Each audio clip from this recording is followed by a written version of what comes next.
People go into the woods to find themselves. I went there to lose myself, to forget the city, the noise, the breakup, everything. When I saw the job posting for a fire lookout in the Bitterroot National Forest, it felt like a lifeline. No internet, no people, just me and a radio in a tower 40 feet above the ground. The ranger who dropped me off, a guy named Miller, didn't say much. He just handed me the keys, a map, and a thick binder labeled Protocol.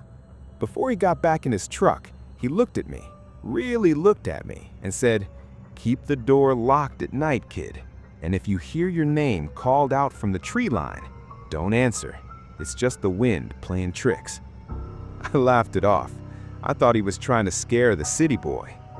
I was wrong. The first 2 nights were peaceful. The silence was heavy but beautiful. On the 3rd day, out of boredom, I opened that binder Miller gave me. Most of it was standard stuff, how to spot smoke, radio codes, equipment maintenance. But the last page was different. It was handwritten. Rule 1, do not use the radio between 3 a.m. and 4 a.m. Rule 2, keep the trapdoor locked from sunset to sunrise, no exceptions. Rule 3, if you see a light in the woods that isn't moving, turn off your lantern immediately. Rule 4, if you hear a dog barking, ignore it. There are no dogs in this sector. Rule 5, if you hear a voice that sounds exactly like yours, hide. I remember staring at that last rule. If you hear a voice that sounds exactly like yours. It gave me chills, but I rationalized it. Maybe the last guy went crazy from the isolation. Cabin fever is a real thing. It started on the 4th night. I was reading a book, sipping coffee. It was around 11 p.m. The wind had been howling all evening, but suddenly it just stopped. Dead silence. Then, from the base of the tower, I heard it, whistling. It wasn't a tune. It was just random notes, low, discordant notes, like someone trying to learn how to whistle for the first time. I froze. I was 5 miles from the nearest road. Miller wasn't due back for 2 weeks. I grabbed my flashlight and shined it down through the window. Nothing, just the dark shapes of the pine trees. "Hello?" I called out. My voice cracked a little. The whistling stopped immediately. Then a voice replied from the darkness below. "Hello?" My blood ran cold. It wasn't a stranger's voice. It was my voice. Same pitch, same crack, like a recording played back instantly. I stumbled back from the window, my heart hammering against my ribs. I turned off the lantern, remembering Rule 3, even though I didn't see a light. I sat in the dark, clutching a fire axe I found under the desk. For an hour, silence. Then, heavy footsteps on the wooden stairs. Thump, thump, thump. Slow, deliberate. They stopped right outside the trap door, the only way in or out. Then, my voice came through the floorboards again. But this time, it wasn't repeating me. It was trying to trick me. "Hey, open up. It's Miller. I forgot my keys." It sounded exactly like Miller. The gravelly tone, the cadence. It was perfect.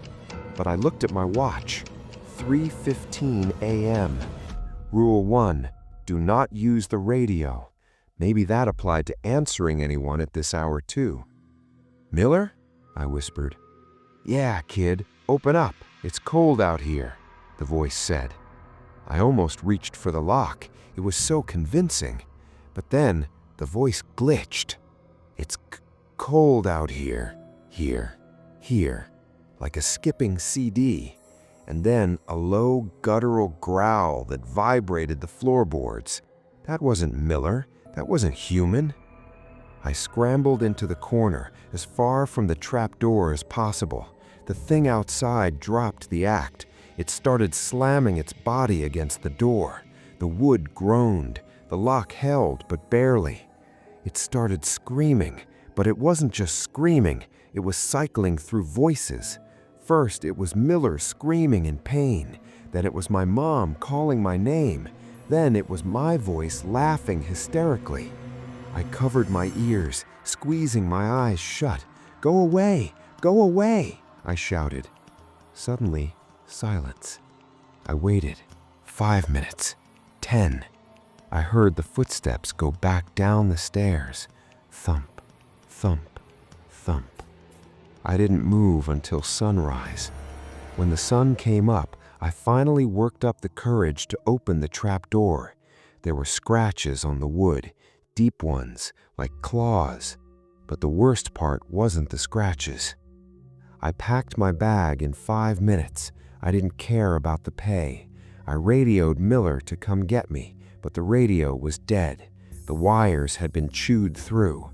I had to hike the 5 miles back to the road alone. I made it. I didn't look back. I drove until I hit the next state. I thought I was safe. I thought I left it in the woods. But last night, I was lying in bed in my apartment in the city. I live on the 4th floor, and from outside my window, I heard it. A low, discordant whistle, and then my own voice whispering through the glass. "Open up. I forgot my keys."